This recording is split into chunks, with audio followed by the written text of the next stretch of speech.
Kisah Nabi Ibrahim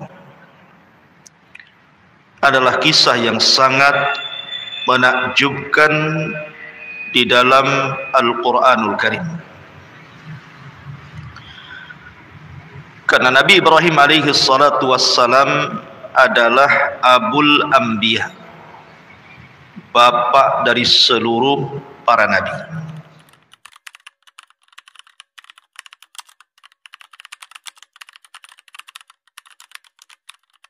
Warahmatullahi wabarakatuh. Sirah Nabi Allah Ibrahim alaihi salatu wassalam. Mudah-mudahan dalam sekali pertemuan kita selesai, kalau tidak kita buat 2 pertemuan. Ma'asyiral muslimin yang dimuliakan Allah Subhanahu wa taala. Kisah Nabi Ibrahim adalah kisah yang sangat menakjubkan di dalam Al-Quranul Karim.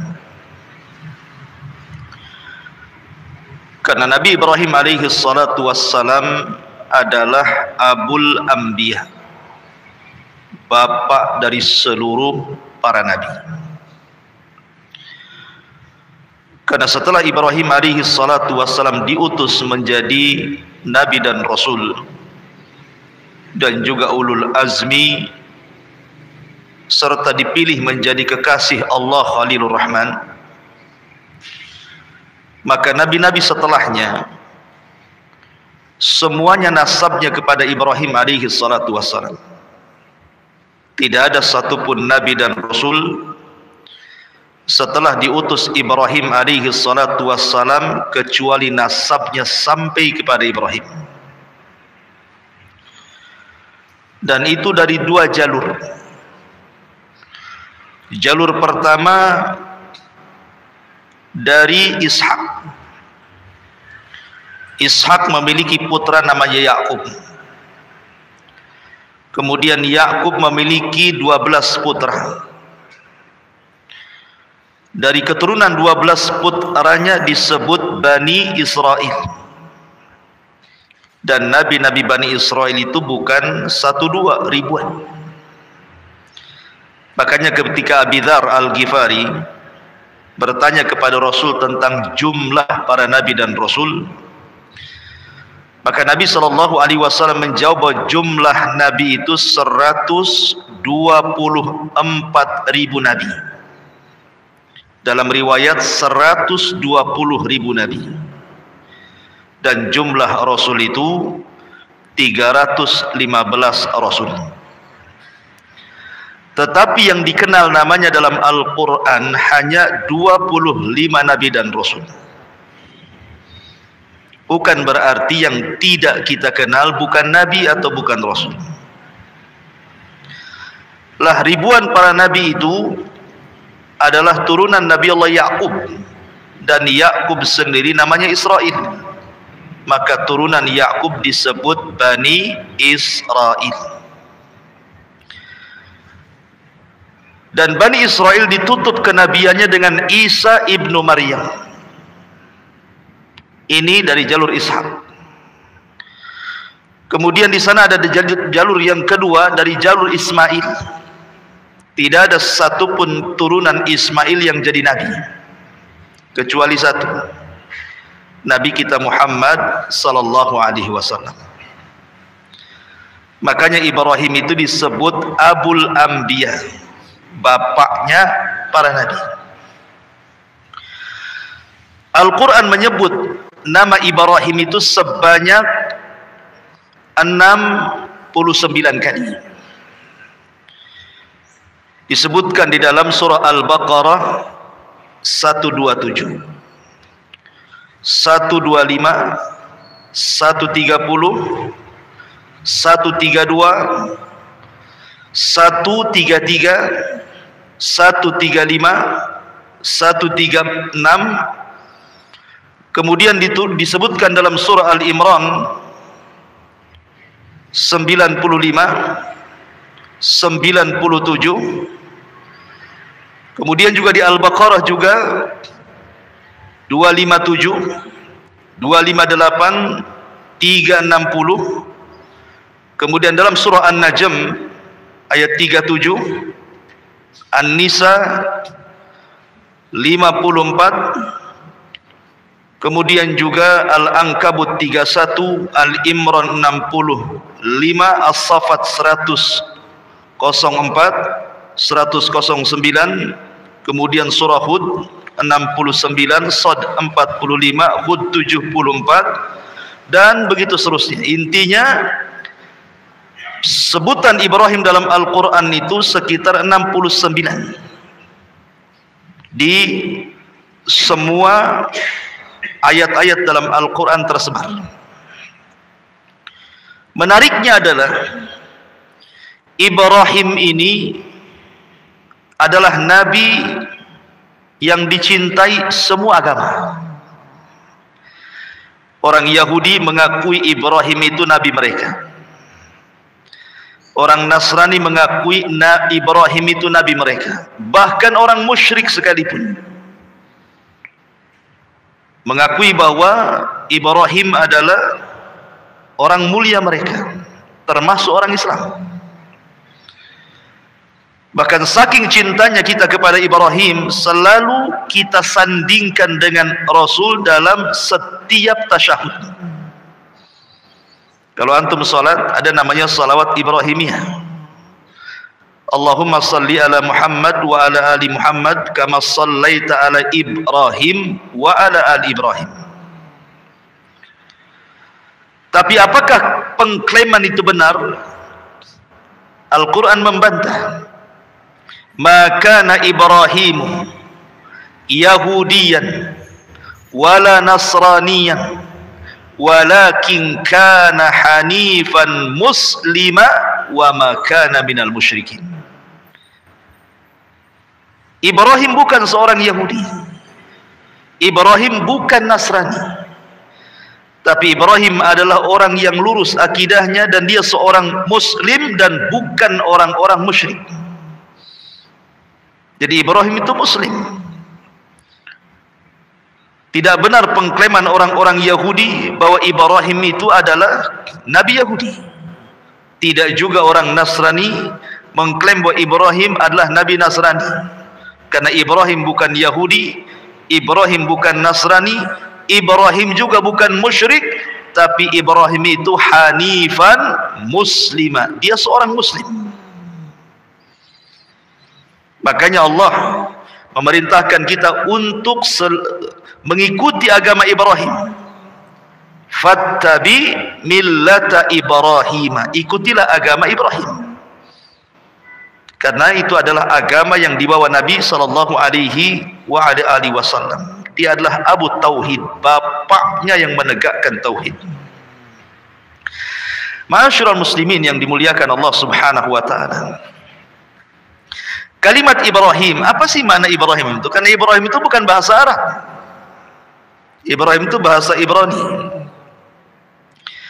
Ada yang mengatakan Ibrahim itu artinya Abul Umam, bapaknya umat ini. Ada yang mengatakan Ibrahim itu Abu Ar-Rahim, bapaknya Ar-Rahim, yang memiliki kelembutan, karena dia orang yang pertama menjamu tamu dalam sejarah.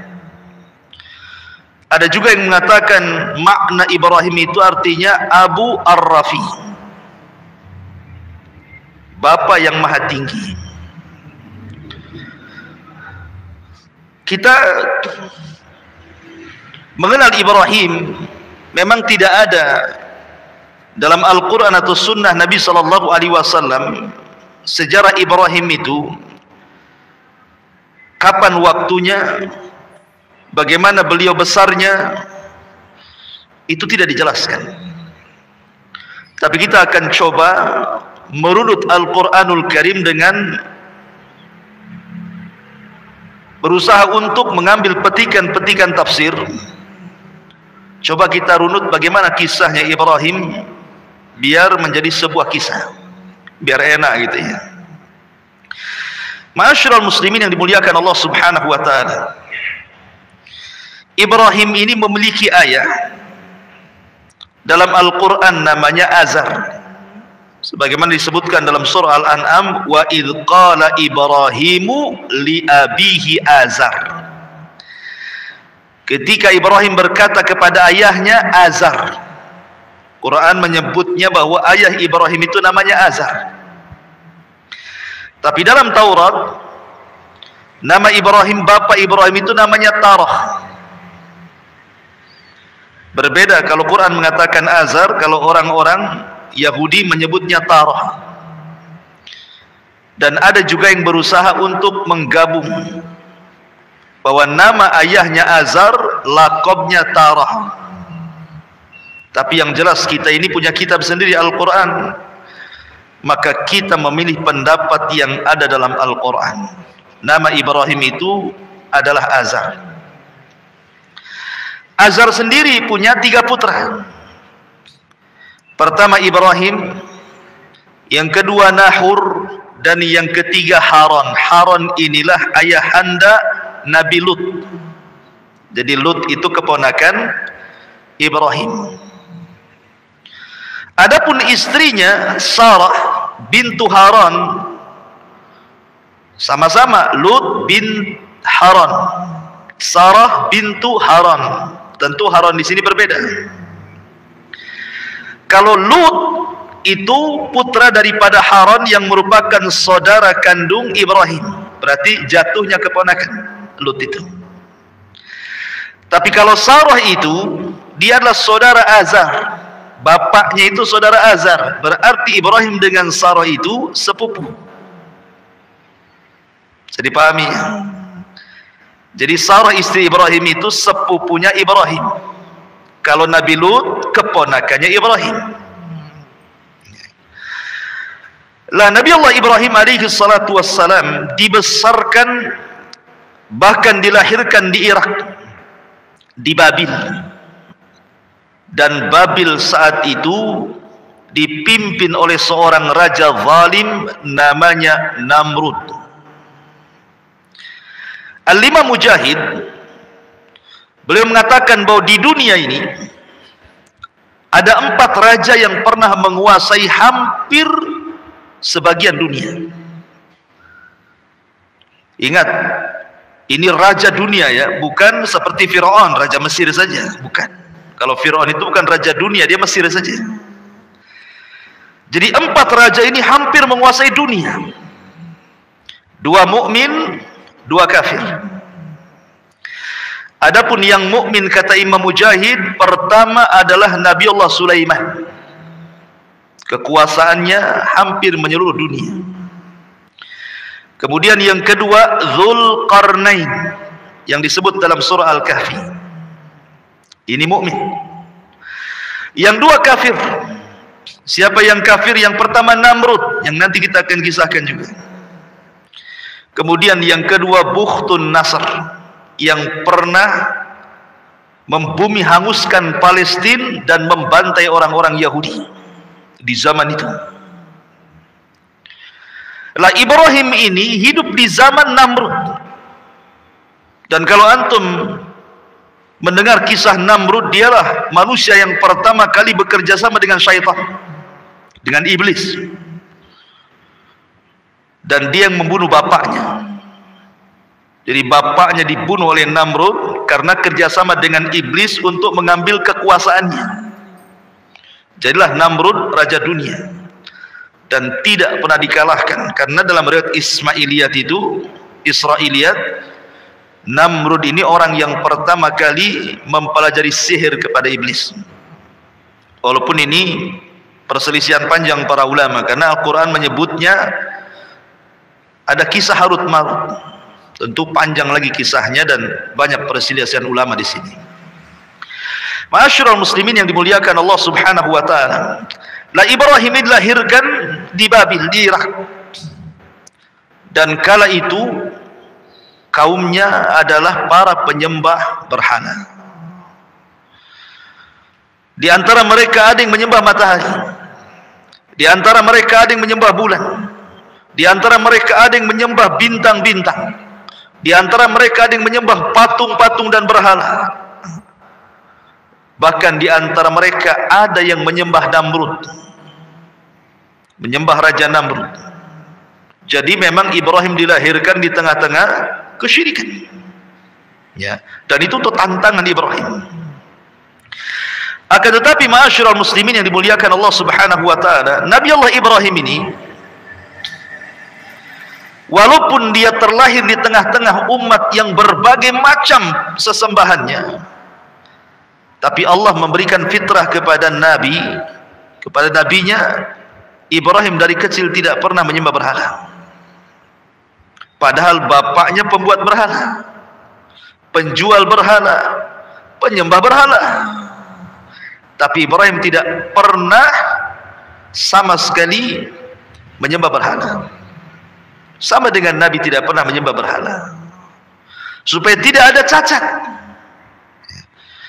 Di kemudian hari setelah dia jadi Nabi, kemudian ada kritikan, dulu kau juga menyembah berhala kan begitu ya. Ibrahim tidak menyembah berhala. Bahkan satu riwayat, Azar ini kan pembuat patung, dan patung yang dijualnya itu, dibuatnya itu untuk dijual dan untuk disembah kaumnya. Jadi Azar itu kalau sudah membuat patung, maka disuruhnya anak-anaknya yang 3 orang ini untuk menjual ke pasar. Haran dan juga Nahur itu kalau jualan patung laris mereka.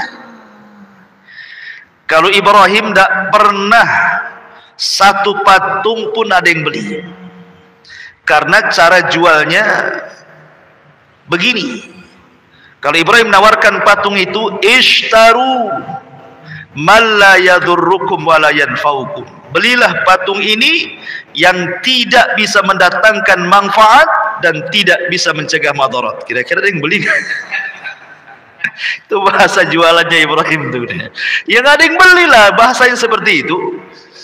Belilah patung ini, tapi patung ini tidak memberikan manfaat kepada kalian dan tidak memberi madarat kepada kalian.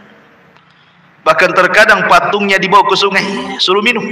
Isyrab, minum katanya. Ya nggak bisa minum lah patung. Ya. Jadi kadang-kadang ayahnya marah karena nggak pernah laku. Jadi dari kecil saja fitrahnya itu sudah menolak berhala Ibrahim itu. Maka disebut hanifan. Hanif itu lurus, tidak pernah melakukan kesyirikan, itu disebut hanif. Hanifan muslimah wa makana minal musyrikin. Sebelum saya lanjutkan kisah Ibrahim ini, Al-Quran banyak memberikan sifat-sifat mulia kepada Ibrahim. Pertama, Allah Subhanahu wa taala katakan, inna Ibrahima kana ummatan qanitan lillahi hanifah. Di sini Allah berikan 3 sifat. Sesungguhnya Ibrahim itu kana ummatan. Apa ummat itu? Ummat itu artinya ar-rajulul al-jami'u lihisalil khairi hatta yakuma maqama ummatin minan nas. Kalimat umat ini artinya seorang laki-laki yang terkumpul sifat-sifat kebaikan padanya. Dimana kalau cerita keimanan, dia orang yang paling beriman. Kalau cerita sedekah, dia orang yang paling sedekah. Kalau cerita zikir, dia orang yang paling zikir. Sebutkan apa saja kebaikan ada pada dia, seolah-olah dia mewakili umat dan pantas untuk dijadikan uswatun hasanah. Kemudian yang kedua, qanitan. Qanit itu artinya luzumut ta'ah, orangnya terus di atas ketaatan. Makanya nanti kita kalau menceritakan Ibrahim dari kecil sampai tua, semua cerita ibadah, semua cerita dakwah, karena dia luzumut ta'ah, di atas ketaatan. Hanifan artinya lurus, tidak pernah melakukan kesyirikan. Kemudian Allah Subhanahu wa taala mensifati Ibrahim dalam Al-Qur'an syakiran li an'ummi, hamba yang senantiasa bersyukur akan nikmat Allah Subhanahu wa taala. Kemudian Al-Qur'an juga mensifati dengan al-hilmu. Inna Ibrahim la halimun awwabun munib. Ibrahim itu lah halim, orangnya lembut. Nanti kita lihat bagaimana dakwah dia ke orang tuanya, sangat lembut sekali, patut ditiru. Ya. Dan itu modal untuk berdakwah, kelembutan. Kemudian Sakha orangnya dermawan. Bayangkan Ibrahim itu punya peternakan unta. Untuk apa? Untuk dijual? Bukan. Ibrahim itu diberikan kekayaan oleh Allah Azza wa Jalla, dan dia punya peternakan unta. Peternakan unta itu hanya untuk menjamu tamu. Jadi kalau ada tamu sembelih satu unta, ada tamu sembelih satu unta, ada tamu sembelih satu unta. Hanya itu saja, hanya untuk menghormati tamu. Makanya orang yang pertama kali menghormati tamu Ibrahim. Kita mah nggak pernah kalau ada tamu aqua gelas, tamu aqua gelas, tamu aqua gelas, nggak pernah nyembelih ayam antum. Lihat Ibrahim ini sampai punya peternakan unta hanya untuk menjamu tamu saja, luar biasa. Kemudian orangnya sabar, sabar sekali. Hartanya untuk menjamu tamu, badannya dilemparkan ke api, anaknya disuruh disembelih. Sabar Ibrahim itu orangnya. Kemudian riayatu li ahli, dia senantiasa memperhatikan keluarganya. Sesibuk apapun Ibrahim berdakwah kepada kaumnya, tidak pernah melupakan keluarganya. Makanya di dalam Al-Quran sering Ibrahim digambarkan bagaimana dia berdakwah kepada bapaknya. Ya abati, wahai ayahku, lima ta'bud ma la yasma wa la yubsir. Kenapa kau sembah zat yang tidak mendengar, tidak melihat? Bahkan Ibrahim pernah berdoa kepada Allah, wajnubni wa baniya an na'budal asnam. Ya Allah, jauhkan aku dan seluruh anak turunanku jangan sampai ada yang menyembah berhala. Jadi memperhatikan keluarganya. Dan itu harusnya punya perhatian bagi kita. Yang pertama kali perhatikan kepada keluarga, ajari mereka tauhid. Jangan melakukan kesyirikan. Karena umumnya kalau antum pulang ke kampung, keluarga di kampung itu mungkin kurang ilmu, tidak sampai hidayah kepada mereka, ya, masih suka datang ke dukun kan itu ya. Kemudian tangkal-tangkal, jimat-jimat, kemudian tradisi-tradisi yang berbau syirik kan itu ya. Dakwahi mereka. Kemudian juga Ibrahim itu syuja'ah, punya keberanian. Bayangkan dihancurkan patung-patung Namrud itu. Namrud itu raja dunia, ya. Kok bisa dihancurkan patung-patungnya? Kan kalau nggak berani nggak akan mampu tuh. Dia masuk ke daerah khusus di istana, tempat Namrud nyembah berhalanya, dihancurkan berhalanya. Kalau nggak punya keberanian nggak akan bisa. Ya, nanti kita jelaskan dan kita kisahkan. Dan Ibrahim disebut memiliki salamatul qalbi, sebagaimana Allah mengatakan idja'a rabbahu biqalbin salim. Ibrahim itu hatinya betul-betul jernih, dan sifat-sifatnya banyak lagi. Makanya wajar kalau seandainya Allah mengatakan innallaha astafa Adama wa Nuha wa ala Ibrahima wa ala Imrana 'alal alamin. Sungguhnya Allah telah pilih pertama Adam karena dia bapak manusia. Kemudian Nuh karena dia rasul pertama. Kemudian Ibrahim karena dia bapaknya para nabi. Kemudian keluarga Imran karena dia imamnya Baitul Maqdis. Inilah orang-orang yang dipilih dalam Al-Quran itu. Ya. Jadi Ibrahim itu salah satu orang yang dipilih oleh Allah Azza wa Jalla. Ma'asyiral muslimin yang dimuliakan Allah Subhanahu wa taala. Adapun di masa remajanya, bagaimana kisah Ibrahim di masa remaja? Ibrahim ini ketika diangkat oleh Allah Subhanahu wa taala menjadi nabi dan rasul setelah dewasa, maka yang pertama kali dakwah adalah keluarga. Dan itu disebutkan dalam surah Maryam ayat 41 sampai 48, detail di situ. Allah mengatakan wadhkur fil kitabi Ibrahim innahu kana siddiqan nabiyya. Ceritakanlah wahai Muhammad kisah Ibrahim di dalam Al-Quran. Sesungguhnya dia adalah seorang yang sangat membenarkan. Maksudnya seorang nabi. idh qala li abi, ketika dia berdakwah kepada ayahnya, ya abati lima ta'budu ma la yasma' wa la yubsir wa la yughni anka syai'a. Lihat bagaimana panggilan Ibrahim kepada ayahnya, padahal ayahnya kafir. Ibrahim tidak memanggil namanya ya Azar, tidak, wahai ayahku, wahai ayahku, tidak pernah memanggil nama.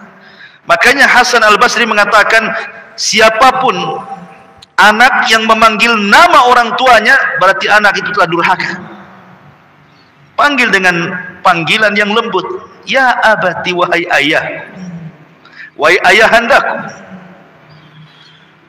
Mengapa engkau menyembah sesuatu yang tidak mendengar, tidak melihat, tidak dapat menolong kamu sedikit pun?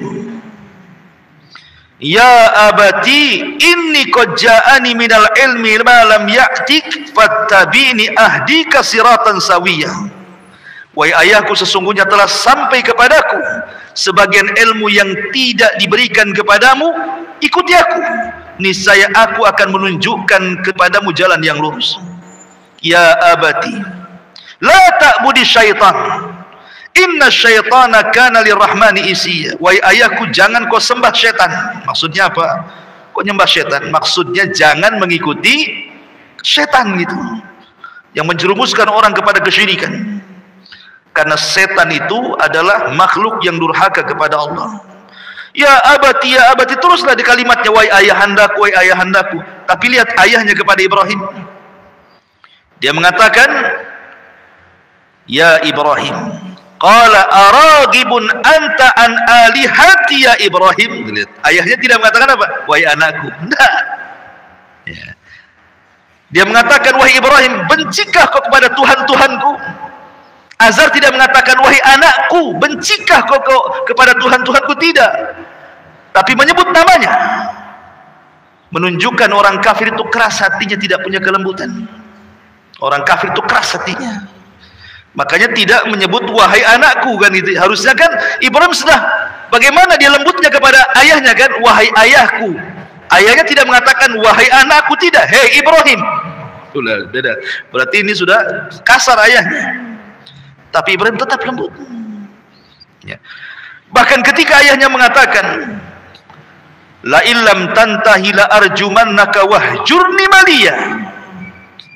Kata bapaknya, hai Ibrahim, kalau seandainya kau tidak berhenti dari dakwahmu, pasti engkau akan kurajam. Kemudian aku akan tinggalkan dirimu, pergi kau selama-lamanya. Diusir, bahkan diancam raja. Tapi Ibrahim tetap lembut kepada ayahnya. Qala salamun alayka sa'astaghfiru laka rabbi innahu kana bi khafiyah. Ibrahim mengatakan, semoga keselamatan dilimpahkan kepadamu wahai ayahku, aku akan tetap memohonkan ampun bagimu kepada Tuhanku, sesungguhnya dia sangat baik kepadaku. Walaupun ayahnya keras hati, Ibrahim tetap lembut. Harusnya seperti itu seorang anak kepada orang tua. Terkadang antum diuji oleh orang tua yang memang awam kan itu ya, tidak punya pendidikan agama. Terkadang ngomong itu kasar, yang diceritakan dunia saja, nggak ngirim duit marah dia kan itu ya, dimakinya anaknya, dikutuknya anaknya kan itu ya. Tak jarang orang tua seperti itu. Tetapi ayat ini mengajarkan kita selaku anak yang sudah dapat hidayah, tidak boleh kita ini kasar dengan orang tua, tetap kita lembut. Lihat Ibrahim, ayahnya mengatakan ya Ibrahim, dia tetap mengatakan wahai ayah. Ayahnya mengusir dia, tetap dia mengatakan semoga Allah berikan keselamatan bagi. Bahkan disebutkan dalam sebuah hadis yang dikeluarkan Imam Bukhari, ketika Ibrahim alaihi salatu wassalam pada hari kiamat mendapatkan ayahnya penuh dengan debu rambutnya itu dan menjadi penuh neraka, maka Ibrahim alaihi salatu wassalam mendatangi ayahnya dan mengatakan, alam aqul laka la ta'sini, bukankah sudah kukatakan wahai ayahku di dunia, jangan bermaksiat kepadaku, ikuti aku kan itu ya.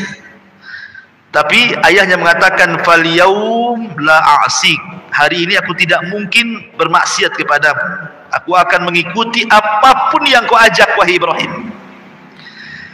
Tetapi kemudian Ibrahim berdoa kepada Allah, ya Rabb, innaka wa'adtani alla tuhzini yauma yub'atsun. Ya Rabb, bukankah kau sudah berjanji kepadaku tidak akan membuat sedih sampai hari dibangkitkan? Tolonglah ayahku, jangan masuk neraka. Tapi Allah mengatakan kepada Ibrahim, inni haramtul jannata 'alal kafirin. Wahai Ibrahim, ku haramkan surga untuk orang kafir. Ayahmu pasti masuk neraka. Tapi lihat sampai kelembutan Ibrahim ketika nanti pada hari kiamat meminta kepada Allah agar ayah jangan dimasukkan ke neraka, kan? Begitulah kelembutan Ibrahim dalam berdakwah, gitu maksudnya. Luar biasa. Ya. Ma'asyiral muslimin yang dimuliakan, setelah dia berdakwah kepada keluarga, di sini tidak disebutkan kepada ibunya karena tidak ada kisahnya, semua kepada ayahnya. Kemudian mulai Ibrahim berdakwah kepada seusianya, kepada teman-teman duduknya. Karena antum pasti punya teman-teman duduk gitu ya, di warung kopi di mana kan adalah ya. Mulailah Ibrahim itu datang ke mereka, mulai berdakwah. Dan itu disebutkan dalam surah Al-An'am, wa kadzalika nuriya Ibrahim malakutas samawati wal ard waliyakuna minal muqinin. Dan demikianlah kami memperlihatkan kepada Ibrahim kekuasaan yang kami tunjukkan di langit dan di bumi, dan agar dia termasuk orang-orang yang yakin. Ketika datang malam, Ibrahim kumpul dengan kawan-kawannya, khusus para penyembah bintang. Datang dia ngobrol, ya kan? Kemudian setelah melihat bintang, kata Ibrahim, hadza rabbi.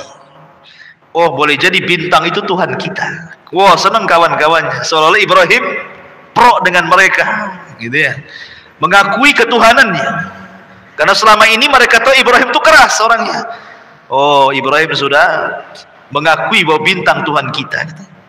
Terus Ibrahim ngobrol sampai pagi. Tiba-tiba bintangnya hilang. Apa kata Ibrahim? Qala la uhibbul afilin. Aku tidak suka Tuhan yang suka tenggelam, suka muncul, katanya. Kok Tuhan kadang-kadang tenggelam, kadang-kadang muncul? Ini Tuhan apa, katanya? Nggak jadi, kecewa lah kawan-kawannya ini. Ya. Kemudian besoknya dia datang lagi ke orang-orang seusia dia, khusus para penyembah matahari, para penyembah bulan. Ngomong gitu juga. Ketika melihat bulan, oh jangan-jangan itu Tuhan kita semua. Ini umat yang nyembah bulan senang. Oh, Ibrahim sudah tobat, mengakui bulan itu Tuhan kita, katanya. Terus Ibrahim ngobrol sampai pagi. Tiba-tiba bulannya hilang juga. Apa kata Ibrahim? Falamma afala qala la in lam yahdini rabbi la akunanna minal qaumidz zalim. Aku tidak suka lah Tuhan ini kadang muncul, kadang tenggelam. Sungguh jika Tuhanku tidak memberikan petunjuk kepadaku, niscaya aku termasuk orang-orang sesat. Sama juga bulan dengan bintang, muncul lagi tenggelam lagi, muncul lagi tenggelam lagi. Tuhan apa ini, katanya. Kemudian setelah itu Ibrahim datang kepada umat khusus para penyembah matahari. Kemudian setelah melihat matahari, dia sedang ngobrol-ngobrol dengan para penyembah matahari dan mengatakan, hadza rabbi hadza akbar. Oh, mungkin ini Tuhan yang benar, lebih besar dibandingkan matahari, bulan dan juga bintang. Ini lebih besar, jangan-jangan ini Tuhan kita. Oh, senang para penyembah matahari itu. Rupanya Ibrahim terus ngobrol sampai sore. Matahari pun tenggelam. Gimana Tuhan ini semuanya muncul tenggelam katanya. Maka Ibrahim mengatakan, qala ya qaumi inni bari'um mimma tusyriku. Wahai kaumku, aku berlepas diri dari kalian, dari kesyirikan yang kalian lakukan. Aku tidak akan nyembah Tuhan yang kalian sembah. Ibrahim seperti ini bukan berarti Ibrahim sedang cari Tuhan. Ibrahim ini konteksnya sedang berdakwah. Dia tahu Tuhannya Allah, tapi dia ingin berhujah kepada orang-orang yang menyembah bintang, menyembah bulan dan menyembah matahari, bahwa yang kalian sembah itu tidak benar gitu maksudnya. Makanya Ibrahim masuk ke wilayah mereka, masuk ke wilayah sini, masuk ke wilayah sini maksudnya kan, seolah-olah Ibrahim itu bagian dari mereka, untuk berhujah kepada mereka bahwa bintang, bulan, matahari itu bukan Tuhan. Makanya Allah mengatakan dalam surah Fussilat ayat 37, wa min ayatihi al-lailu wan-nahar wasyamsu wal-qamar la tasjudu lisyamsi wala lil-qamar wasjudu lillahilladzi khalaqahunna in kuntum iyyahu ta'budun. Dan dari tanda-tanda kuasa Allah ada malam, ada siang, ada matahari, ada bulan. Jangan kalian sembah matahari, jangan kalian sembah bulan, sembahlah Allah yang menciptakan itu semuanya kalau kalian betul-betul beribadah kepada Allah. Selesai berdakwah kepada yang seusianya, mulailah Ibrahim berdakwah kepada kaum secara keseluruhan, kaum Kaldaniyun. Allah Subhanahu wa taala berfirman dalam surah Al-Ankabut 16 sampai 18. Wa Ibrahim idh qala liqaumihi u'budullaha wattaquh dzalikum khairul lakum in kuntum ta'lamun innama ta'buduna min dunillah awthanan wa takhluquna ifkan innal ladzina ta'buduna min dunillah la yamlikuna lakum rizqan fabtagu indallahi rizqan wa'buduhu washkuru lahu ilaihi turja'un wa in tukadzibu faqad kadzdzaba umamum min qablikum wa ma 'alar rasuli illal balagul mubin. Dan ingatlah ketika Ibrahim berkata kepada kaumnya, sembahlah Allah, bertakwalah kalian kepada Allah, yang demikian itu lebih baik bagi kalian. Jika kamu mengetahui sesungguhnya yang kamu sembah selain daripada Allah itu hanyalah berhala-berhala, batu-batu, pohon-pohon saja, dan kamu membuat kebohongan seolah-olah mereka Tuhan, sesungguhnya apa yang kalian sembah selain Allah itu tidak mampu memberikan rizki kepadamu, maka mintalah rizki kepada Allah, sembahlah Dia, bersyukurlah kepada Allah, hanya kepadanya kamu akan dikembalikan. Ibrahim mengatakan, Tuhan yang kalian sembah itu loh nggak dapat rizki. Bahkan disebutkan dalam ayat, seandainya nih ada lalat mengambil satu butir nasi sesajen untuk berhala, berhala itu tidak akan sanggup mengambilnya. Satu butir nasi yang diambil lalat kemudian pergi, berhala tidak akan bisa merebutnya. Nggak percaya, coba aja. Antum kasih sesajen untuk berhala itu, ambil satu nasi, antum pergi, dikejar nggak antum?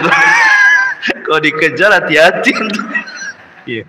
Masyaallah muslimin yang dimuliakan Allah Azza wa Jalla, Ibrahim pakai logika itu, berdakwah dengan logika dia kan. Tuhan mulu tidak ada manfaatnya, tidak ada madarat, nggak mendatangkan madarat juga, nggak bisa mendatangkan rizki, ngapain disembah? Masyaallah muslimin yang dimuliakan Allah Subhanahu wa taala.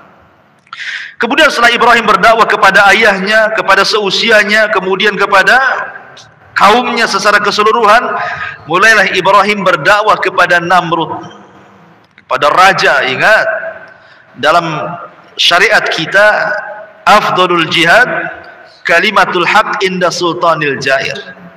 Seutama-utama jihad itu kalimat yang Anda lontarkan dari kalimat kebenaran kepada pemerintah yang zalim, kepada penguasa yang zalim.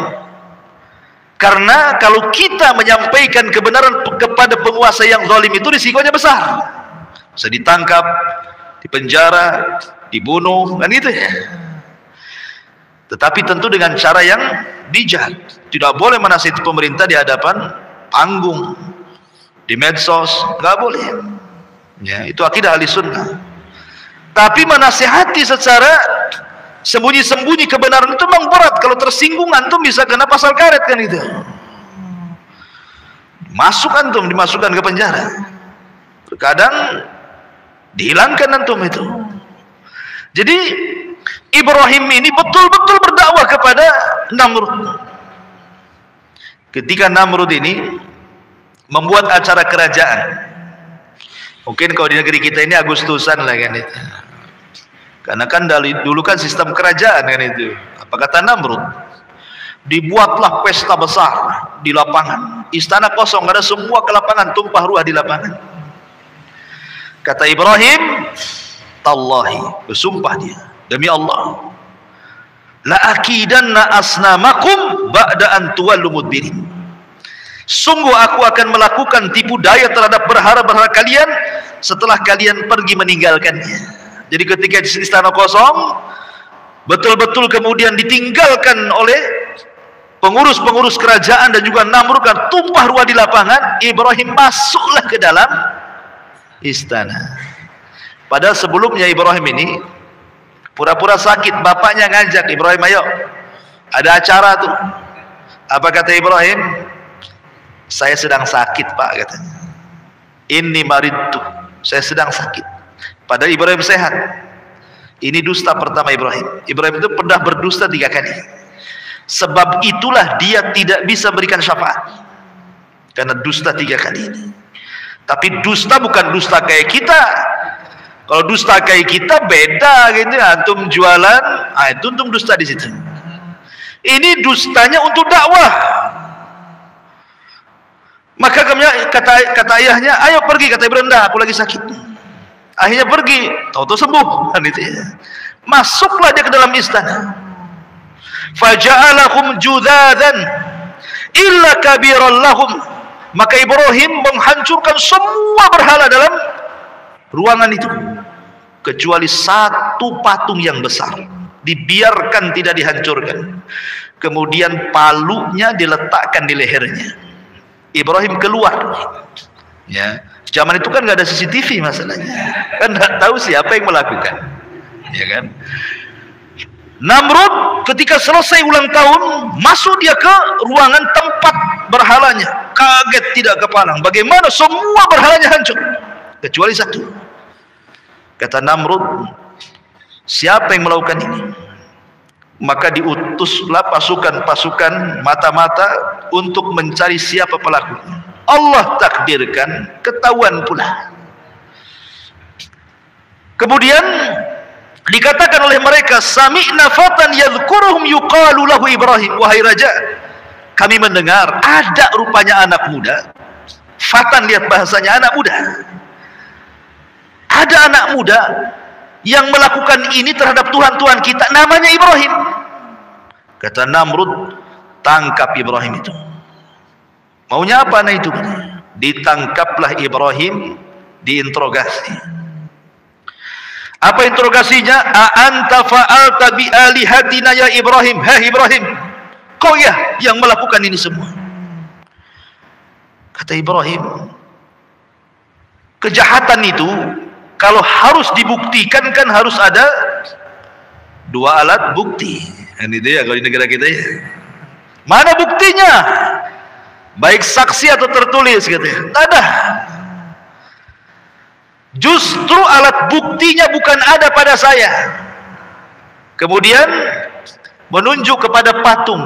Sebenarnya yang melakukan bukan saya, itu loh yang melakukan. Lihat jarinya 1, 2, 3, 4 ngarah sama dia, jempolnya ngarah sama patung. Itu loh. Ini namanya tauriah. Ya. Jadi Ibrahim mengatakan, no, yang sana no, gitu maksudnya ya. Padahal ini jari nunjuk ke dia kan, tapi jempolnya nunjuk. Kenapa demikian tauriahnya? Karena kalau antum pegang palu, kalau antum pegang palu pakai jempol saja tidak akan kuat, ya kan? Tapi kalau antum pegang palu dengan 4 jari pasti kuat. Itu kan, paham ya? Sebenarnya yang melakukan itu ini loh, jari-jari 4 ini ya. Tapi jempolnya ditunjukkan ke patung, gitu maksudnya. Itulah patungnya. Buktinya, alat buktinya ada di situ. Tuh palunya gantung di situ, gitu maksudnya. Sebenarnya Ibrahim itu bukan hendak menghancurkan patung. Buat apa dihancurkan coba? Bapaknya pembuat patung, nanti dibuat lagi, dihancurkan lagi, dibuat lagi, sampai kapan? Bukan itu maksud Ibrahim itu. Ibrahim itu ingin membuka otaknya Namrud dan orang-orang yang menyembah berhala. Kalau hanya sekedar menghancurkan patung, besok dibuat lagi, dihancurkan, dibuat lagi, sampai kapan kan itu? Bukan itu tujuan Ibrahim, bukan. Ibrahim itu ingin membuka akal mereka bahwa itu bukan sesembahan yang hak yang kalian sembah. Makanya lihat, perhatikan, Kemudian mereka mengatakan, ketika mereka mengatakan, farajau ila anfusihim faqalu annakum antumuz zalimun thumma nukisu ala ru'usihim laqad alimta ma haula'i yantikun. Lihat bahasa mereka.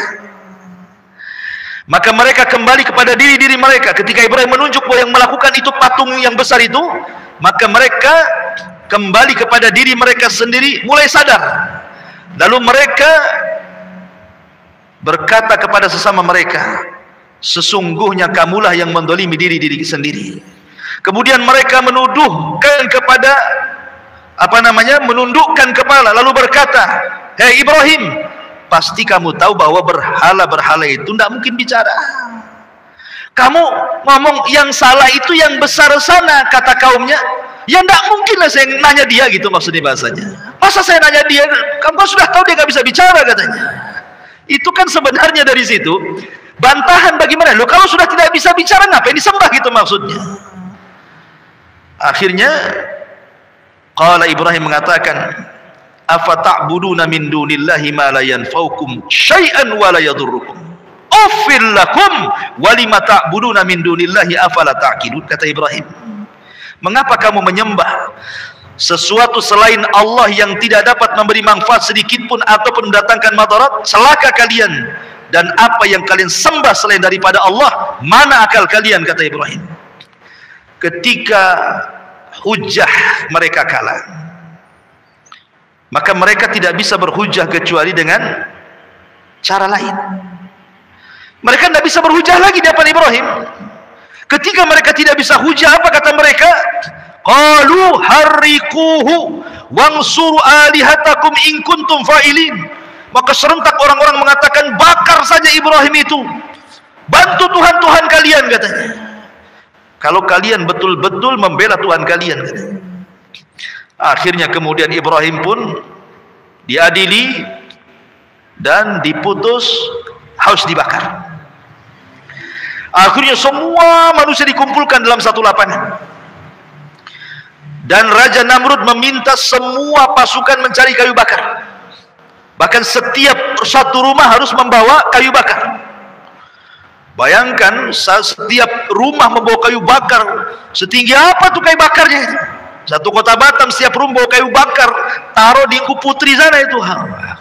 Gak muat Engku Putri itu, kan itu ya. Dibakar sampai tinggi sekali itu. Ibrahim belum dimasukkan supaya orang melihat, beginilah orang yang kurang ajar kepada Namrud bernasib sama dengan Ibrahim. Dibuatlah manjanik itu ketepel besar gini, gitu ya. Jadi boleh ketepel taruh sini, Ibrahimnya lempar gitu. Dibuatnya ketepel, taruh di sini Ibrahim, kemudian disaksikan oleh orang banyak, dilempar betul-betul ke dalam lautan api itu.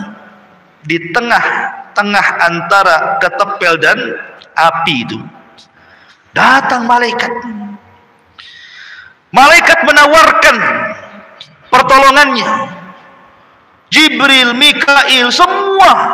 Bahkan Mikail menawarkan hujan biar padam tuh api itu.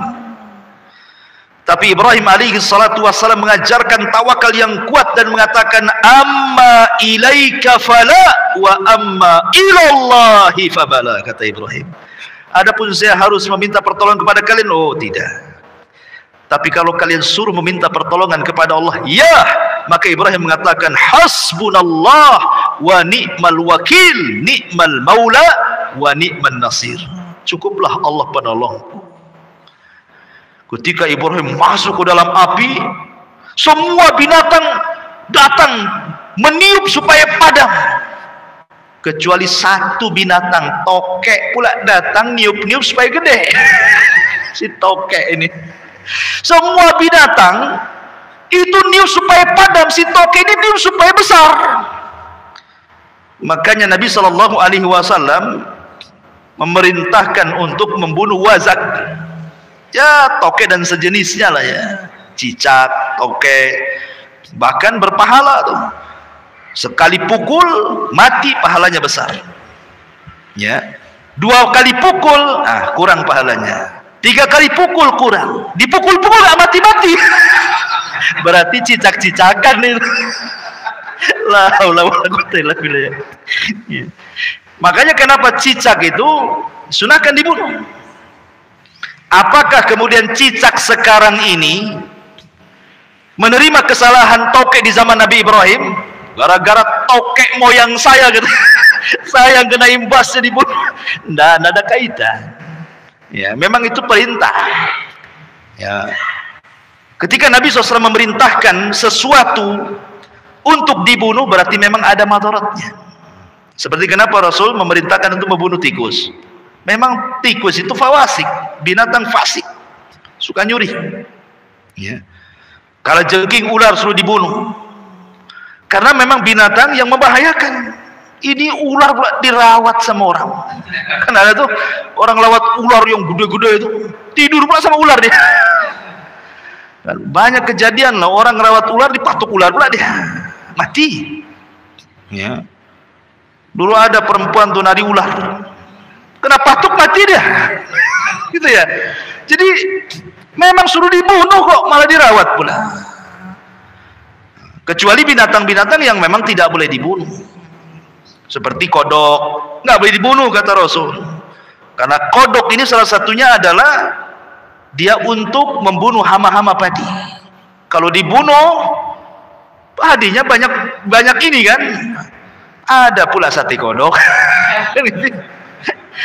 Kodok tuh nggak boleh dibunuh. Kalau antum ingin sate kodok nggak apa-apa, makan hidup-hidup, keluar hidup-hidup. Nggak bisa kan? Nggak boleh dibunuh kodok itu. Biarkan dia hidup, dilarang. Tawon nggak boleh dibunuh. Saya pernah ke Banyuwangi, suruh makan. Sekali, Pak, makan Pak, ini apa ini? Sayur tawon. Nggak jadi saya, kok sayur tawon? Rupanya orang itu di sayur asam tawon itu. La haula wala quwwata illa billah. Nggak boleh tawon dibunuh. Ya, jadi ada binatang-binatang yang boleh dibunuh, ada binatang-binatang yang tidak boleh dibunuh. Ketika Rasul mengatakan bahwa wazak itu dibunuh, ya kita bunuh. Apa alasannya? Ya, yang jelas setiap binatang yang dibunuh pasti ada madaratnya. Nggak perlu kita katakan karena ini warisan moyang tokek dulu, enggak. Itu ya, kasihanlah tokek-tokek sekarang. Gara-gara moyang tokeknya saya pula yang kena imbasnya kan. Ma'asyiral muslimin yang dimuliakan Allah Subhanahu wa taala. Intinya bahwa Ibrahim masuk ke dalam api.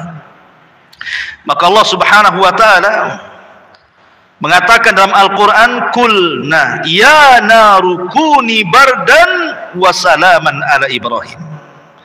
Maka ketika Ibrahim masuk ke dalam api, Allah berfirman, wahai api. Jadi Allah memerintahkan api, ya api makhluk Allah. Allah sudah berhak memerintahkan makhluknya. Wahai api, jadilah kau dingin. Coba bayangkan kalau ayat sampai di sini titik, bahaya.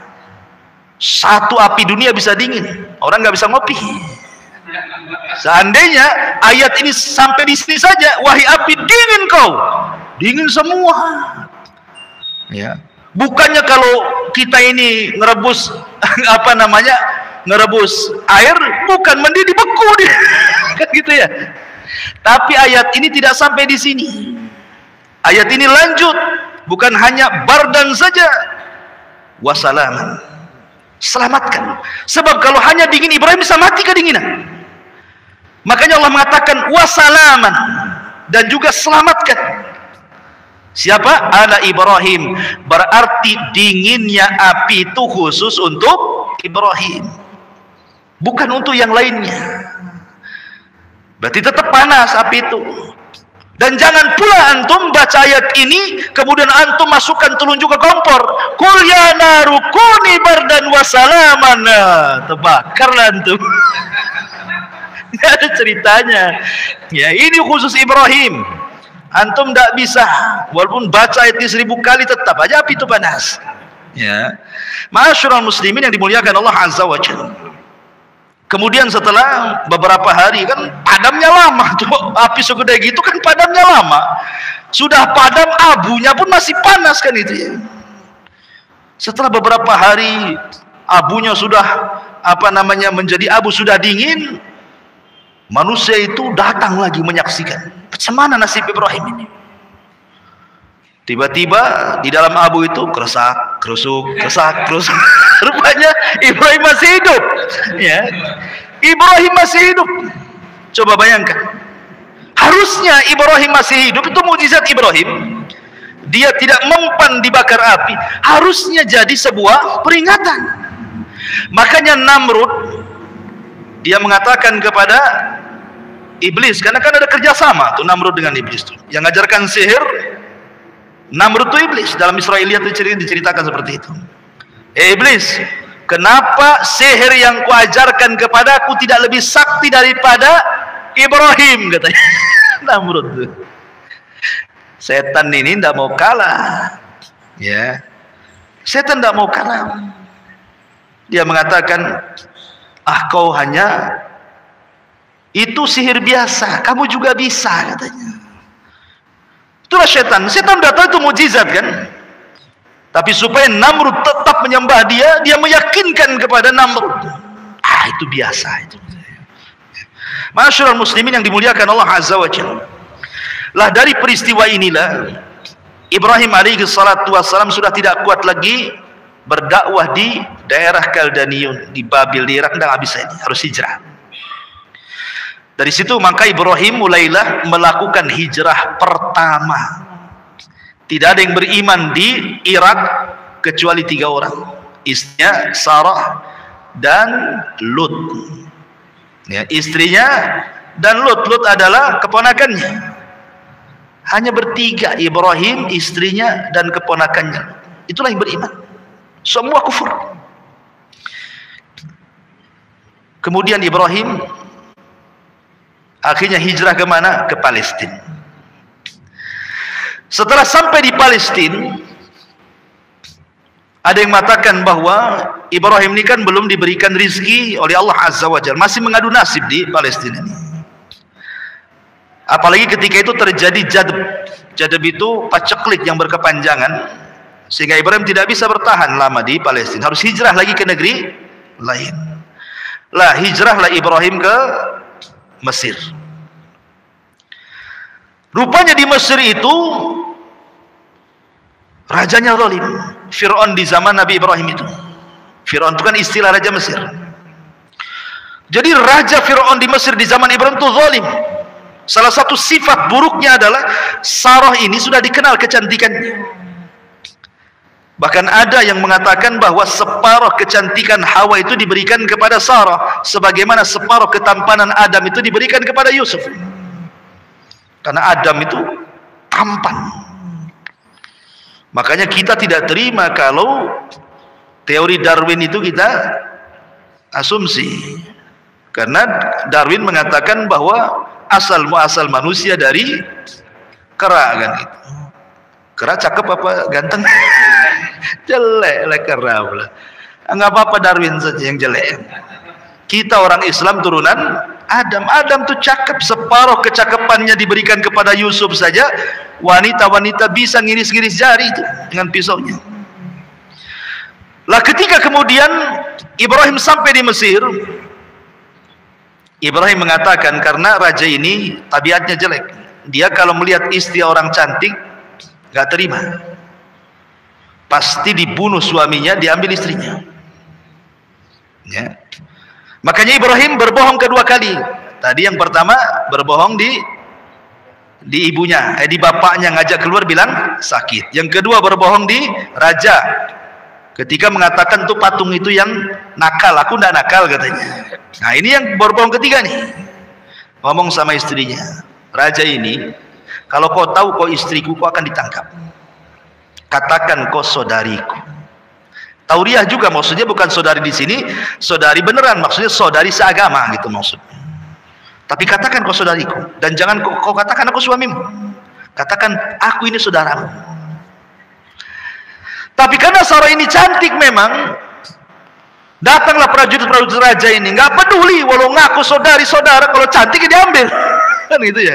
Diambil akhirnya Sarah ini. Dibawa ke istana. Ibrahim hanya bisa terdiam dan melakukan sholat. Nah, ini pentingnya. Kata Rasul, kalau ada masalah, sholat. Ibrahim lagi pusing dari istrinya diculik sama raja, sholat dia. Wasta'inu bis sabri was sholat. Kita pertolongan dengan sabar dan salat. Datangkanlah Sarah ke hadapan raja. Namanya orang cantik. Ya, raja sudah tidak sabar lagi. Ketika raja ini hendak menjamah Siti Sarah ini, sebutkan dalam sebuah hadis bahwa Sarah berdoa kepada Allah Azza wa Jalla. Dalam doanya Sarah mengatakan, "Ya Allah, lindungi aku. Tahanlah kezalimannya kepadaku." Tiba-tiba ketika raja hendak mendekati Sarah, kayak orang setruk, nggak bisa digerakkan tangannya. Kemudian raja mengatakan, "Berdoalah kau kepada Allah agar tanganku tidak seperti ini." Akhirnya Sarah berdoa, dibalikin lagi tangannya, sehat lagi. Setelah sehat, mau lagi dia. Nah, itulah kadang-kadang maksiat kan. Ya, kadang-kadang kita, wah udah tobat nggak mau lagi. Balik lagi ke maksiat itu, kan itu ya. Itulah setan tuh. Ya. Mau jamah lagi, Sarah berdoa lagi, setruk lagi dia. Sampai 3 kali raja ini ketakutan. Dipanggilnya para prajurit yang nangkap Sarah ini. Apa kata raja? "Hei, sini kamu. Kusuruh kalian bawa orang, kau bawa setan pula ke sini," katanya. Ketakutan raja itu. Kusuruh kalian bawa orang, kalian bawa setan pula ke sini, katanya. Karena ketakutan raja, suruh nyingkir Sarah ini. Sebagai imbalannya dikasihlah Hajar. Hajar itu anak raja. Perang kalah, jadi tawanan Raja Fir'aun ini. Maka kemudian kata sang raja, "Ambillah nih Hajar, bawa ke sana. Bawa bersama, mau pergi sana." Akhirnya Sarah pun pergi membawa budak pemberian daripada sang raja zalim. Ketika kemudian berjumpa dengan Ibrahim, Ibrahim sedang sholat. Begitulah keajaiban sholat. Ya. Ma'asyiral muslimin yang dimuliakan Allah, akhirnya karena tidak mungkin dilanjutkan di Mesir, balik lagi Ibrahim ke mana? Ke Palestina. Lah Ibrahim ini ikhwatu fiddin muliakan Allah Subhanahu wa taala. Usianya sudah lanjut. Setiap hari dia berdoa kepada Allah Subhanahu wa taala, "Rabbi habli minas salihin." Ya Allah, anugerahkan kepadaku anak yang saleh. Tapi tidak kunjung dikasih. Karena sudah tua, istrinya sudah nenek-nenek, bahkan dikatakan mandul. Tapi Ibrahim tidak jenuh mengatakan, "Rabbi habli minas salihin." Ya Rabb, anugerahkanlah kepadaku anak yang saleh. Kenapa Ibrahim minta yang saleh? Karena kalau anak itu saleh menjadi qurratu ayun, menjadi penyejuk mata orang tua. Tapi kalau anak jahat, terkadang orang tua ini keceplosan ngomong, "Nak, baiknya kau mati saja lah, nak. Ngapain kalau tahu kau kayak gini, ngapain ku lahirkan dirimu? Bagus waktu bayi ku cekik kau," katanya. Kan gitu ya. Ada orang tua yang saking kesalnya sama orang tua, sama anak itu, sampai ngomongnya aneh-aneh itu. Udah tahu gini ku cekik, mati kau, katanya. Karena nggak soleh. Sumpah hati orang tua. Makanya Ibrahim tuh minta anak yang soleh. Kita juga sama. Doa kita kepada anak-anak itu, ya Allah jadikan anak kita yang soleh, jadikan supaya anak itu menjadi penyejuk mata gitu maksudnya. Tapi Allah Subhanahu wa taala tidak kunjung memberi. Akhirnya kemudian Hajar ini, Sarah ini, cobalah mencari solusi. Karena dia tahu bahwa suaminya kepengen punya keturunan, apalagi suaminya seorang nabi, harus ada keturunan kan gitu. Jadi Sarah ini mengatakan, "Ya Ibrahim, ambillah budakku ini, Hajar, nikahilah."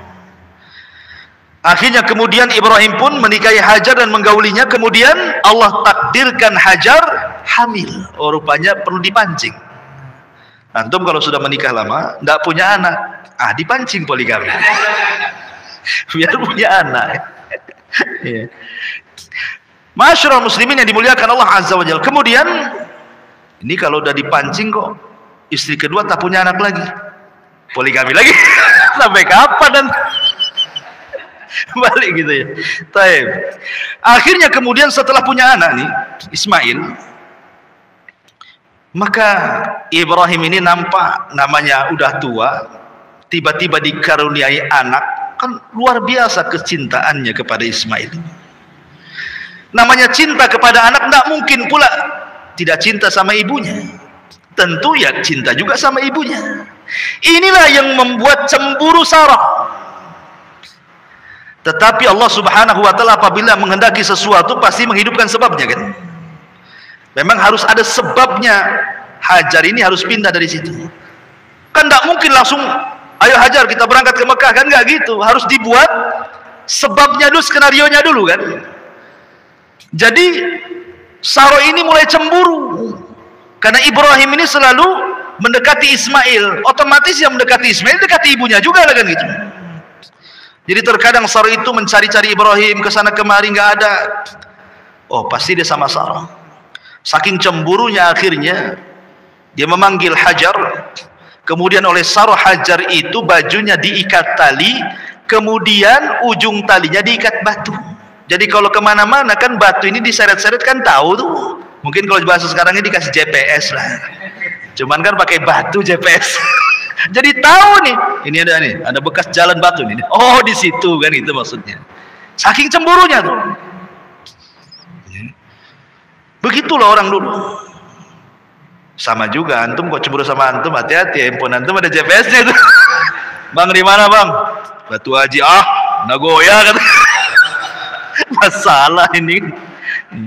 Masyarul muslimin yang dimuliakan Allah Azza wa Jalla. Kemudian akhirnya Allah Subhanahu wa taala merintahkan Ibrahim untuk memisah Hajar dan Sarah. Di sinilah mulai hikmah kenapa terjadi seperti ini.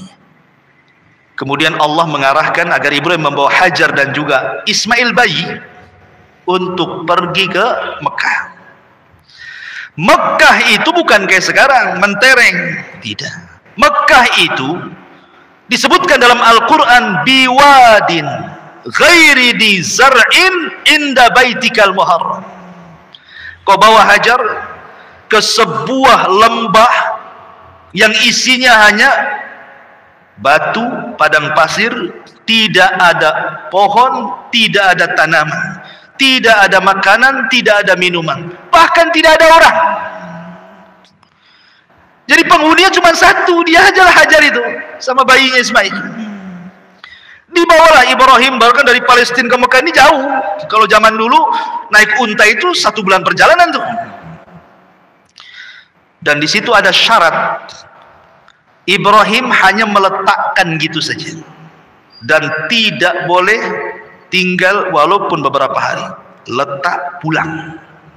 Bayangkan, diletakkan langsung pulang. Ketika pulang ada syarat lagi, tidak boleh nengok ke belakang, tidak boleh menjawab panggilan, pergi gitu saja. Coba perasaan Hajar digituin. Kalau wanita zaman sekarang, cerai aja bang lah kan, itu kan bahasa kita ya, apain gak ada perasaan nih suami nih katanya, ya kan. Kalau dibuat kayak gitu tuh, karena wanita-wanita di zaman sekarang ini antum sudah kasih semuanya saja dibilang antum gak punya perasaan, ya kan. Antum sudah kasih rumah, bulanan antum kasih, jajan antum kasih, anak pun antum kasih, salah sedikit dibilang apa, memang abang gak punya perasaan. Itu bayangkan, istrinya nggak berakal itu ya. Jadi ketika betul-betul diletakkan di gurun itu, Ibrahim dan pergi.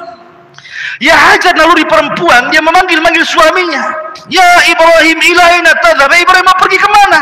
Kau tinggalkan kami di sini.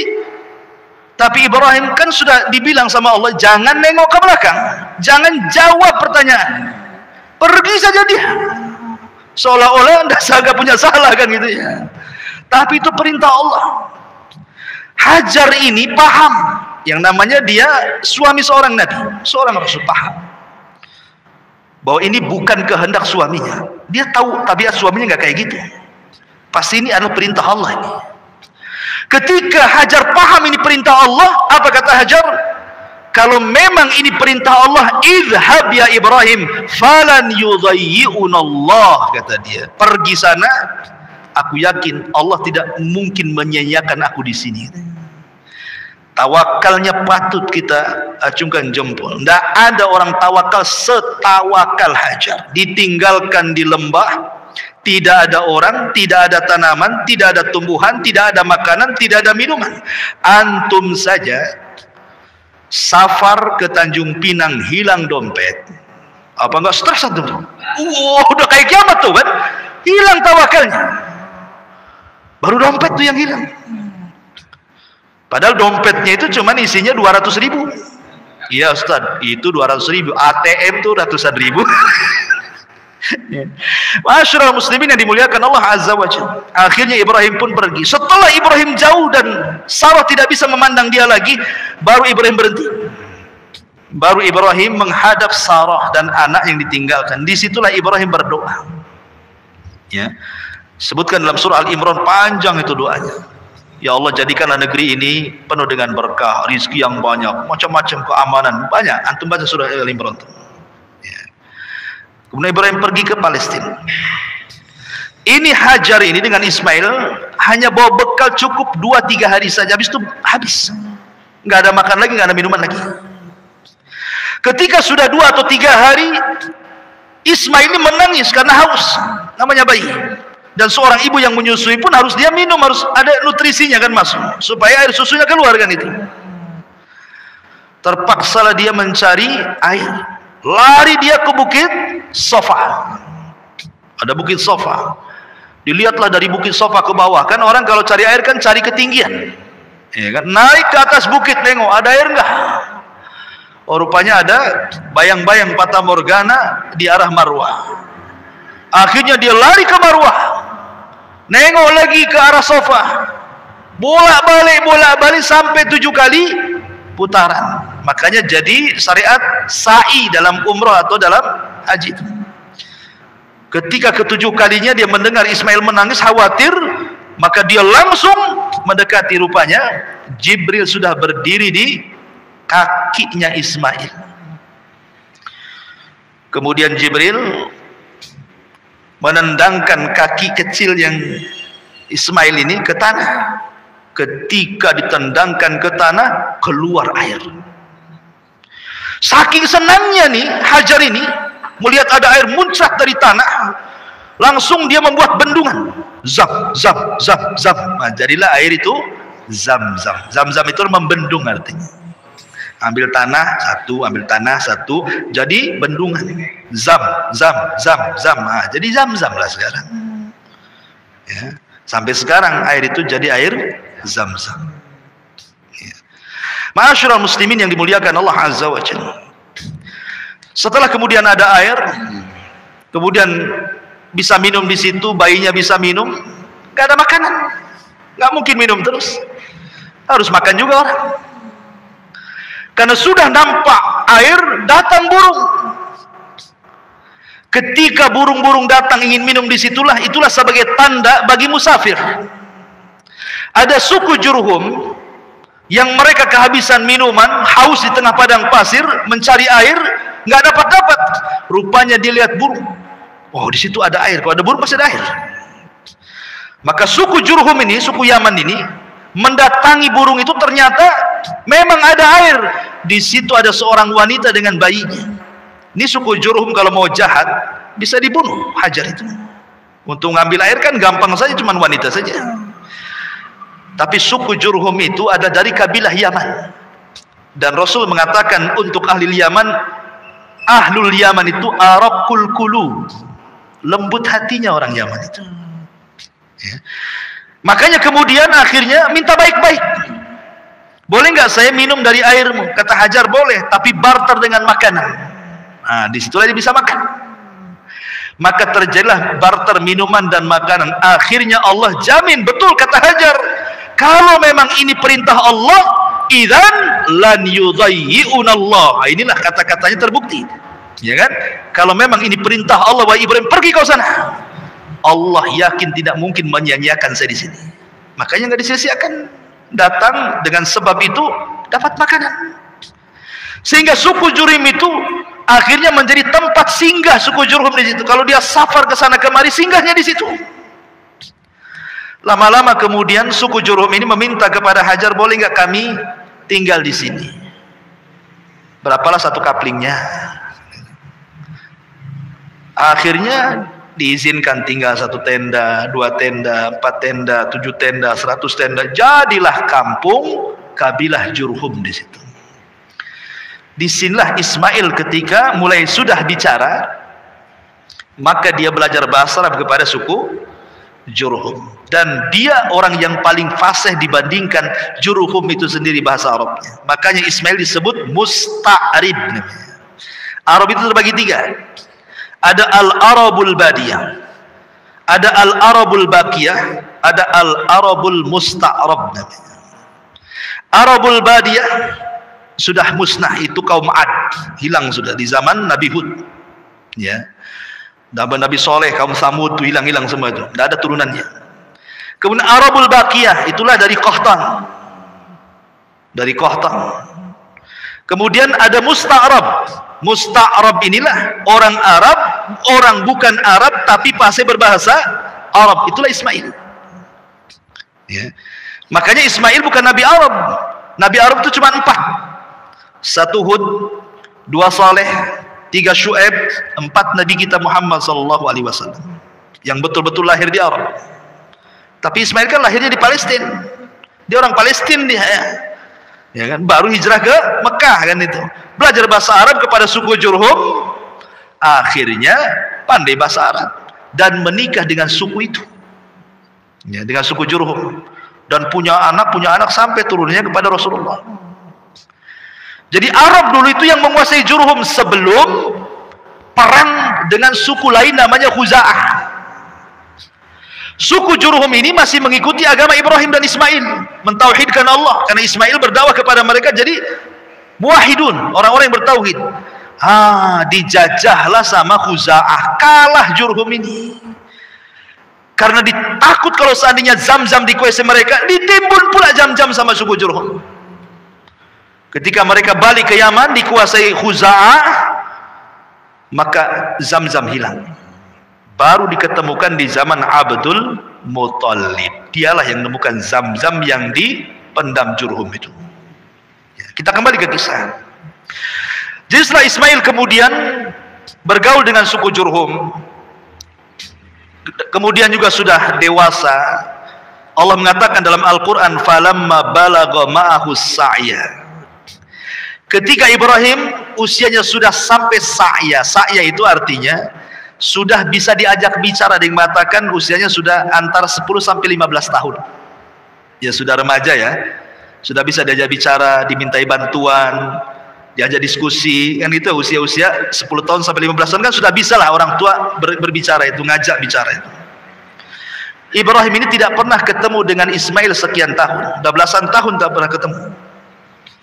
Sehingga Ibrahim ingin melihat anaknya, berangkatlah dari Palestina ke Mekah. Di malam hari sebelum keesokan harinya dia berjumpa dengan Ismail, mimpi pula Ibrahim ini. Dalam mimpinya dia menyembelih putranya Ismail, betul-betul disembelih. Ibrahim pun ketika terbangun dia termenung. Bagaimana tidak? Ini bala ujian berat, ikhwan, ya kan? Sudah lama tidak punya anak, akhirnya Allah berikan anak, kemudian anaknya sudah besar, tahu-tahu mau disembelih. Ini kan ujian besar kan gitu ya. Termenung Ibrahim, tapi karena memang mimpinya para nabi wahyu, mau tidak mau ini adalah perintah. Antum jangan samakan mimpi antum dengan mimpi Ibrahim. Jangan pula antum mimpi nyembelih anak, besoknya ambil pisau pula antum. Mimpi antum dari setan. Kalau mimpi nabi itu dari Allah. Jadi terpaksalah dia harus ngomong. Ketika besoknya ketemu Ismail, oh senang, namanya bapaknya dah lama gak ketemu, istrinya juga, suaminya gak ketemu, kan senang. Maka Ibrahim kemudian harus ngomong walaupun berat. Dibawanya Ismail ke tempat yang lain, dijauhkan dari ibunya. Kemudian ayahnya ngomong baik-baik. Dia mengatakan, qala ya bunai inni ara fil manami anni azbahuka fanzur madza tara. Wahai anak, bapakmu semalam tidur bermimpi. Dalam mimpi bapakmu menyembelih dirimu, fanzur madza tara. Bagaimana pendapatmu? Lihat, seorang bapak tidak boleh diktator sama anak. Kan ada tuh orang bapak kalau anaknya salah aja udah main tampar, main maki, main awas kau ya, udah main awas kau aja tuh. Ya. tapi diajak ngomong baik-baik. Harusnya seperti itu seorang bapak pada anak, diajak ngomong baik-baik anaknya, diajak diskusi. Ya, libatkan diskusi. Menurut adik gimana ya bagusnya? Padahal jelas-jelas kalau dia berpendapat pun tidak bermutu ya pendapatnya, tapi untuk ngajari dia berpendapat, apa salahnya? Kalau nak, menurut kamu gimana? Nggak apa-apa. Seperti Ibrahim ini ngajak diskusi kan, fangdur madzatar, menurutmu gimana nih? Tapi Ismail ini anak dari Hajar yang tawakalnya kuat, anak daripada Ibrahim yang Khalilur Rahman. Dia tidak bercanda, tidak ngasih mukaddimah, dia langsung mengatakan, ya abatif alma tu'mar satajiduni insyaallahu minas sabirin. Oh, mantap di jawabannya. Wahai bapak, lakukan saja. Kalau ini perintah Allah, lakukan saja. Insya Allah engkau akan dapati aku termasuk anak yang sabar. Lihat bahasanya. Ismail tidak mengatakan if'al ma turid, lakukan apa yang kau mau wahai ayahku. Tapi bahasanya if'al ma tu'mar, lakukan yang diperintahkan. Sebab kalau bahasanya lakukan apa yang kau mau, berarti bukan perintah Allah, ini kemauan bapaknya. Tetapi ketika bahasanya tu'mar, ini perintah, berarti tahu Ismail ini perintah Allah, bukan kemauan bapaknya. Dan lebih hebatnya lagi, Ismail mengatakan insya Allah. Insya Allah ini seolah-olah Ismail ingin mengatakan, wahai ayahku, kalau aku redho untuk disembelih, kau juga redho untuk menyembelih, Allah pun redho aku disembelih, pasti kau dapati aku termasuk anak yang sabar. Tapi seandainya aku redho disembelih, kau juga redho siap menyembelih, tapi Allah tidak redho, ini tidak akan menjadi anak yang sabar. Makanya bahasanya insyaallahu minas sabirin. Ya, itulah bahasa Quran luar biasa itu. Jika Allah berkehendak, kan itu ya, pasti kau akan dapati termasuk hamba Allah yang sabar. Ismail tidak pernah dia menyekat kalimat itu. Maksudnya tidak ada kata-kata muqaddimah. Pak, itu kan mimpi. Enggak lah kan, enggak ngomong gitu kan. Pikirkan, anakmu satu-satunya. Kan enggak ada kan kalimat itu. Anakmu tuh si mata wayang. Kau mau bunuh bantai aku juga. Kan itu. Nanti kau tak punya anak lagi gitu. Tak ada. Ismail ngomong langsung, tegas, jelas. Wahai bapakku, kalau ini perintah Allah, lakukan. Insya Allah anakmu termasuk anak yang sabar.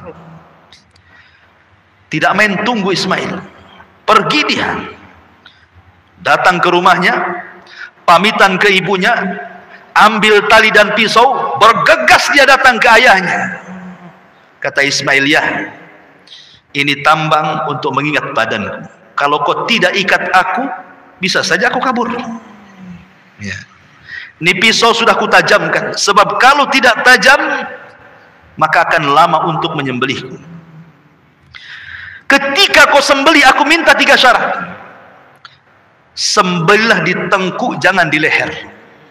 Sebab kalau di leher, engkau akan memandang wajahku, kau kasihan tak jadi. Kalau di tengkuk, otomatis wajahnya terpendam. Yang kedua, sing-singkan baju. Jangan sampai ada satu darah menetes di bajumu, kalau ibuku tahu dia akan sedih. Dan yang ketiga, segerakan sembelihannya. Akhirnya Ibrahim pun betul-betul lah dia letakkan pisau. Betul-betul sudah dijalan-jalankan, seperti sudah digini-ginian pisau itu. Subhanallah, Allah buat tumpul pisau itu. Sebagaimana Allah menjadikan tongkat Nabi Musa ular, sebagaimana Allah jadikan api Ibrahim tidak membakar, Allah pun bisa membuat pisau tajam jadi tumpul. Jadi tumpul, tidak bisa disembelih gini-gini. Ketika betul-betul kesungguhan Ibrahim menyembelih putranya juga nggak bisa-bisa, tiba-tiba Allah Subhanahu wa taala berfirman, "Wa nadainahu ayya Ibrahim qad saddaqta ru'ya."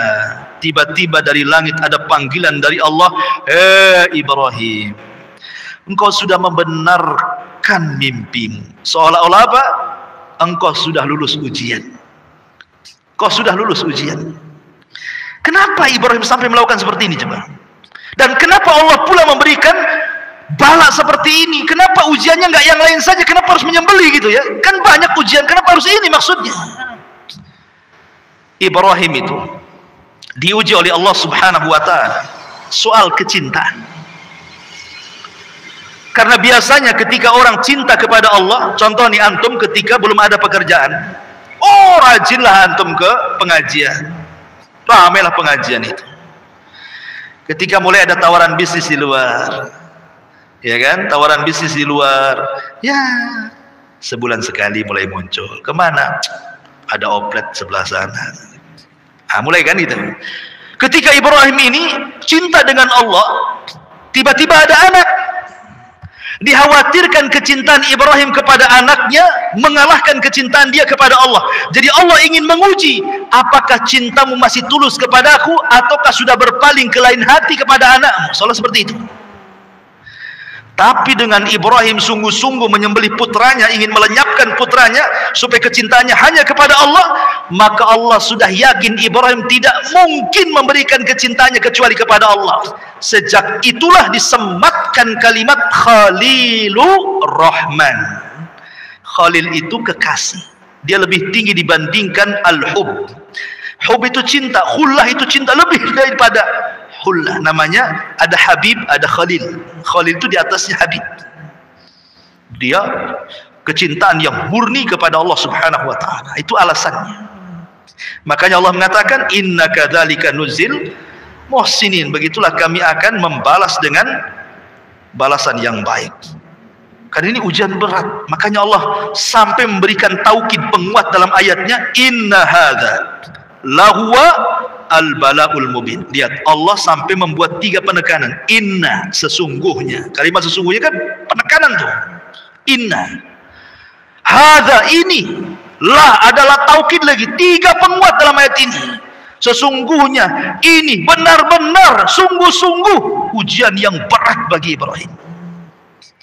Memang ujian berat, tapi Ibrahim lulus. Lulus dia, predikat kaum Lut. Lulus. Ya. Makanya karena kelulusannya itulah Allah mengatakan wa fadainahu bidzibhin adzim. Allah turunkan kambing dari surga. Kata Abdullah ibn Abbas, warnanya putih dan gemuk dan bertanduk. Jadi kalau antum cari korban yang gemuk, yang bertanduk, yang putih. Tapi kalau Rasul suka warnanya amlah, putih, ada campuran hitam. Kalau kambingnya Ibrahim putih semua, ya kan? Kalau korban tuh cari yang gemuk. Kalau yang gemuk pasti mahal. Makanya kalau ingin korban sudah nabung hari ini untuk tahun depan. Jangan udah dekat-dekat korban sibuk cari utangan. Pasti dapat kurus itu, nggak dapat gemuk. Gitu ya. Jadi kalau antum betul mau korban ya tabung dari sekarang kan itu ya. Untuk tahun depan pasti dapat gemuk, dapat jantan. Dapat warna yang bagus, karena kalau mahal itu semua ada kan itu. Kalau murah antum mau cari yang mana? Kadang-kadang udah jelas-jelas bawa 5 juta, ada pula harga 3 juta, yang 2 juta dimasukkan lagi. Udah ini aja katanya, murah katanya. Kita sedang bermuamalah dengan Allah, ikhwan, bukan bermuamalah dengan orang. Karena kurban ini yang sampai kepada Allah bukan daging, bukan darah, tapi takwanya kita kepada Allah. Langsung cerita. Lanjut cerita, kemudian Ibrahim menyembeli domba itu. Makanya Allah mengatakan dalam ayat yang lain, wa taraknahu lil akhirin, dan cerita Ibrahim ini akan menjadi sebuah cerita bagi orang-orang setelahnya. Makanya setiap datang kurban pasti cerita Ibrahim, karena akan menjadi cerita bagi orang-orang setelahnya. Setelah itu maka Ibrahim pun balik lagi ke Palestina. Kemudian setelah itu meninggallah Sarah. Ketika meninggal Sarah, dia balik ke Mekah, kemudian membangun Ka'bah bersama Ismail dan tinggal di Mekah. Bahkan ketika meninggal Hajar, dia menikah lagi. Ya. Sampai akhirnya ketika Ismail alaihi salam sudah tua, beliau menikah dengan salah satu wanita Jurhum. Masalahnya akhlaknya jelek wanita yang pertama ini. Ketika Ibrahim ingin tahu istrinya seperti apa, dia datang ke rumahnya. Asik ngeluh saja istrinya itu. karena suka ngeluh istrinya tidak tahu kalau itu ayahnya Ismail, kan tidak pernah tahu kan mukanya, dan istrinya pun tidak tahu itu ayahnya. Ibrahim hanya ingin menguji tentang kesabaran istrinya, tapi istri pertama Ismail itu banyak ngeluh ya. Dan sifatnya perempuan kan ngeluh ya biasanya. Akhirnya kata Ibrahim, sampaikan kepada suamimu, ghayyir atabata babik, ganti tangga yang menuju rumah depan, itu saja. Pergi dia. Datang Ismail, cerita istrinya, bang, tadi ada orang tua begini, tahu-tahu dia berwasiat kepadamu, ghayyir atabata babik, suruh ganti tangga menuju tempat depan rumahmu. Kata Ismail, oh kamu tidak paham, itu ayahku, berarti dia menyuruh aku untuk menceraikan kamu. Ceraikan istri pertama. Ketika para pembesar Jurhum mengetahui bahwa Ismail ini menceraikan istrinya karena buruk akhlaknya, maka para pembesar itu kan banyak anak-anak perempuan ditawarkan, sudah nikah dengan anak saya aja, menikah dengan anak saya saja. Dapatlah istri kedua yang sangat baik sekali. Tapi Ibrahim masih tetap ingin nguji. Dia datang, kemudian istrinya dilihatnya baik sekali, nggak ada keluhan sama sekali. Kemudian dihidangkan makanan dan minuman, kambing dan juga air zam-zam. Maka setelah itu Ibrahim makan daging kambing, minum air zam-zam. Kata Ibrahim, Allahumma barik lakuma fi syarabikuma wa ta'amikuma. Ya Allah, berkahi makanan keduanya dan minuman keduanya. Sejak Ibrahim mendoakan daging kambing dan juga air zam-zam, sejak itulah kambing dan zam-zam menjadi berkah sampai hari ini. Makanya orang Mekah walaupun makan kambing nggak akan kolesterol, nggak akan darah tinggi, nggak akan kumat asam uratnya, nggak akan. Ya, karena didoakan Ibrahim. Ya kan, kambingnya itu didoakan. Makanya dulu zaman Nabi kambing itu makanan pokok. Makanya sampai sekarang orang Arab itu makan kambing pagi, siang, sore, malam. Nggak kayak kita. Walaupun 1 bulan ya tetap aja kayak gitu. Coba antum beli kambing di Tamiang, pagi antum kambing, siang antum kambing, malam antum kambing, sebulan saja mungkin antum yang diantar ke Tamiang. Beli kambing di Tamiang, antum lah diantar ke Tamiang, ke kuburan Tamiang sana. Ini bahaya ikhwan. Ya. Jadi itulah bedanya kambing sana berkah. Lah Ibrahim mendoakan makanan yang ada di Mekah, Rasul mendoakan makanan yang ada di Madinah. Madinah dulu makanan pokoknya kurma. Maka Rasul mendoakan keberkahan 2 kali lipat makanan Madinah dibandingkan Mekah.